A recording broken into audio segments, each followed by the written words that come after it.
कांग्रेस की भारत जोड़ो यात्रा राजस्थान में पहुंचने से पहले ही बड़ा बवंडर शुरू हो गया है। राजस्थान की राजनीति में अब भारी खींचतान शुरू हो गया है।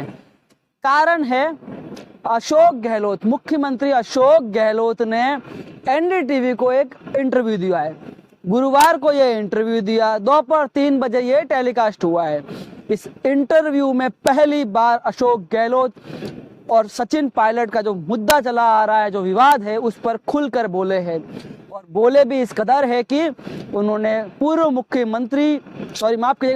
मुख्यमंत्री पीसीसी के अध्यक्ष रहे सचिन पायलट को मीडिया में खुले तौर पर गद्दार करार दिया है। जी हाँ, सही सुना आपने, मुख्यमंत्री अशोक गहलोत ने सचिन पायलट को गद्दार करार दिया है। उन्होंने कहा है कि जिन लोगों को गद्दार कह दिया गया, जिन लोगों ने गद्दारी की, वे कभी सीएम नहीं बन सकते। उन्होंने सचिन पायलट का नाम लेकर ये कहा है कि सचिन पायलट ने कांग्रेस के साथ गद्दारी की थी और वे कभी सीएम नहीं बन सकते हैं। गहलोत यही नहीं रुके, गहलोत ने कहा कि यह पहली बार था जब कोई प्रदेश अध्यक्ष अपनी ही सरकार को गिराने के लिए मेहनत कर रहा था या प्रयास कर रहा था। उन्होंने आरोप लगाया कि धर्मेंद्र प्रधान के साथ मिलकर सचिन पायलट जो है वो मौजूदा सरकार को गिराने का प्रयास कर रहे थे। उन्होंने कहा कि हमें मालूम है हमें ये सरकार बचाने के लिए कितनी मेहनत करनी पड़ी थी, हम 34 दिन तक एक होटल में रुके थे। तो उन्होंने ये बड़ा आरोप लगाया है, सचिन पायलट का नाम लेकर लगाया है कि सचिन पायलट ने आला कमान के साथ, कांग्रेस पार्टी के साथ गद्दारी की है और वे कभी सीएम नहीं बन सकते, उन्हें लोग और विधायक कभी स्वीकार नहीं करेंगे।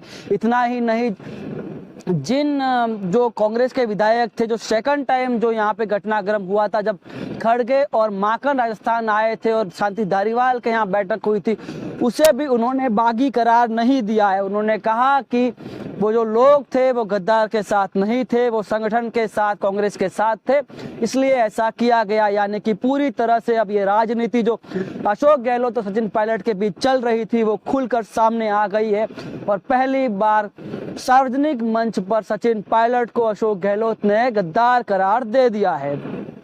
अब दूसरी तरफ बात करें तो जब उनसे ये पूछा गया कि आप दोनों के बीच में विवाद क्या है, तो उन्होंने 2009 का एक हवाला देते हुए कहा कि उन्होंने तो सचिन पायलट को यूपीए 2 के समय मंत्री बनाने की पेशकश की थी। अगर उनके मन में कोई ऐसा होता तो वो पेशकश नहीं करते, लेकिन उनके मन में प्यार, स्नेह और आशीर्वाद की भावना थी तो उन्होंने ऐसा किया था। इतना ही नहीं, उन्होंने कहा कि सचिन पायलट ने तो बाद में कॉल करके उन्हें कहा था, उनसे पहले ही उन्होंने उन्हें मंत्री बनने की सिफारिश की थी, क्योंकि गुर्जर और मीणा का यहाँ पर विवाद चल रहा था और 70 गुर्जर इसमें मारे गए थे वसुंधरा के समय में, तो हमने तो उनकी सिफारिश की थी।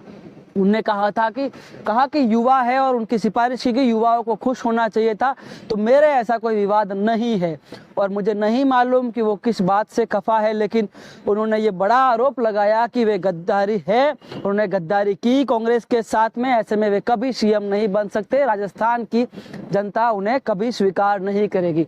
सबसे पहले तो अब एनडीटीवी को दिए गए उस इंटरव्यू के कुछ अंश सुनिए, देखिए आप ये वीडियो। तब भी अगर हाईकमांड पायलट को अगर बनाने चाह रही हो, फिर उनको कैसे बना सकते हैं? जो आदमी के पास 10 तो विधायक नहीं है, नंबर 1, जिसने रिवोल्ट किया हो, जिसको गद्दारी नाम दिया गया है, उसको कैसे उसको स्वीकार कर सकते कोई लोग? तो एमएलए कह रहे हैं कि जो गद्दार को स्वीकार नहीं करेंगे। आप भी इस बात को मानते हैं? बिल्कुल मानते हैं, क्यों नहीं मानते? जो आदमी गद्दारी कर चुका है उसको हमारे एमएलए, मैं खुद भुगता हूँ 134 दिन तक, उनको वो कैसे स्वीकार करेंगे? बट उन्होंने तो डिनाई किया है कि मैं बीजेपी से तो मेरा कोई लेना देना ही नहीं था। सचिन पायलट नहीं, किसी को डिनाई कर ही नहीं सकता, पूरा खेल उन्हीं का था। 10 करोड़ रुपए बांटे गए हैं, मेरे पास प्रूफ है। आप कह रहे हैं राजस्थान में सब ठीक है, बट इज इट कंफर्म कि आप रहेंगे सीएम? आज तो मैं ही हूँ यहाँ पर। नहीं, बट अगर हाईकमांड की तरफ से कोई इशारा, कोई आसार की नहीं कि they want to bring in Pilot, ऐसा कोई आपको इंडिकेशन दिया है? मेरे को कोई इंडिकेशन नहीं है। तो देखा आपने ये वीडियो, इसमें गहलोत जो है सचिन पायलट पर सीधे तौर पर आरोप लगा रहे हैं कि उन्होंने गद्दारी की है और उन्हें कभी स्वीकार नहीं किया जाएगा। अशोक गहलोत का ये वीडियो आने के बाद सचिन पायलट की अब तक कोई प्रतिक्रिया नहीं आई है, लेकिन ऐसा माना जा रहा है कि राजस्थान में जो भारत जोड़ो यात्रा आने वाली है उससे पहले ही ये वीडियो आना बड़ा संकेत है कि राजस्थान की राजनीति में आने वाले समय में बहुत कुछ घटित हो सकता है। धन्यवाद।